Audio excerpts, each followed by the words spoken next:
All right, so the pressure is continuing to mount on Joe Manchin, who remains to be the primary blockade to much of Joe Biden's agenda, alongside many other conservative Democrats. And it seems like this pressure campaign has been pretty much relegated to external groups like the Poor People's Campaign, led by Dr. William Barber, who I'm about to talk about right now. Joe Biden still, it seems like he's completely unwilling to actually fight to pressure Joe Manchin and Kyrsten Sinema on a lot of his agenda items. So again, it's relegated to these outside groups, but nonetheless, this is important, marginally, at least any direction that we can push in Joe Manchin to try to get him in line with this agenda is going to be somewhat worth it. So here's the details as to this latest march and sit-in that they have been trying to lead to pressure Joe Manchin. So Reverend Dr. William Barber II said on Monday that West Virginians are prepared to stage nonviolent sit-ins at Senator Joe Manchin's office to protest the Democratic lawmakers' ongoing obstruction of key voting rights legislation, opposition to an ambitious infrastructure package, and support for the 60-vote filibuster rule. Quote, "He's serving the U.S. Chamber of Commerce, not the U.S. Constitution," Barber said in an appearance on MSNBC, as he and hundreds of others with the Poor People's Campaign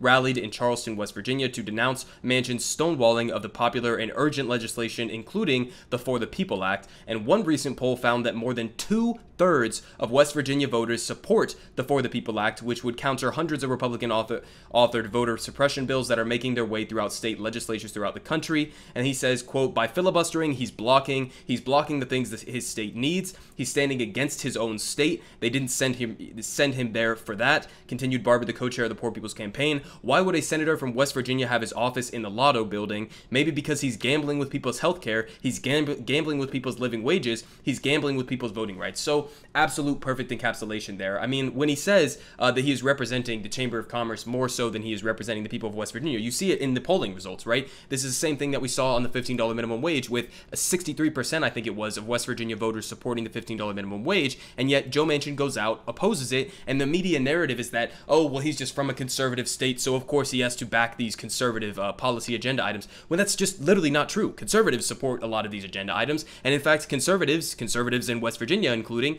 the majority of which actually support the For the People Act. So he's opposing legislation not because he lives in a conservative state or represents conservative constituency, but because of reasons like this, right?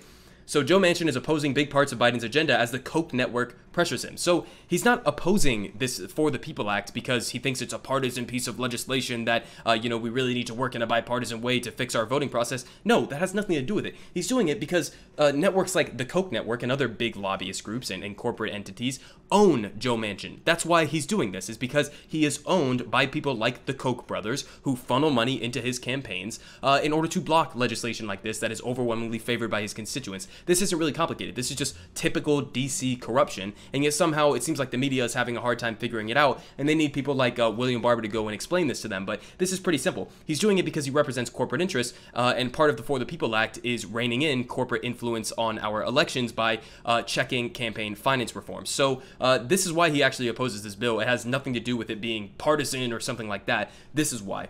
And then continuing on, this is another reason. McConnell says, quote, "There will not be a single Republican who supports S1, the Democrats' voting rights bill, when it comes to the floor." So listen, none of this is anything new, okay? We knew all of this. We knew that Mitch McConnell, the Republican Party, were not going to support any of this legislation. That was clear from day one. And so this entire game that Joe Manchin has been forcing people to play on trying to recruit these Republicans, these noble Republicans who are going to step up and save democracy, has been a delusion from the beginning. It's been a delusion in the mind of Joe Manchin. It's been a delusion in the mind of Joe Biden. And again, I can't read their minds, so I don't know if they actually believe these things or if they're just stonewalling in order to stall because they don't actually believe in these things, which is honestly the more likely thing that is true. But regardless of which one it is, it's still delusional. It's not going to work as a strategy. So if you actually believe in saving democracy or whatever veneer of democracy that we have left in this country, then you're going to pass the For the People Act. You're going to get rid of the filibuster so we can get through the rest of this agenda and make sure that this actually happens. And so I'm glad that people like William Barber and the Poor People's Campaign are actually marching and doing literal sit-ins physically to try to put some of that pressure on Joe Manchin.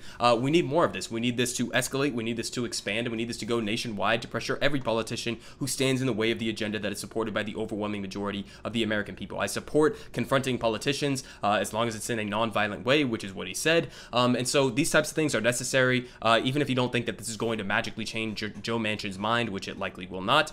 These things do add up. They do matter. And nonetheless, we still need to continue this fight because it's a fight that we literally cannot afford to lose. If you want to save whatever veneer of democracy that we have left. This is the type of shit that we absolutely cannot let die in the Senate.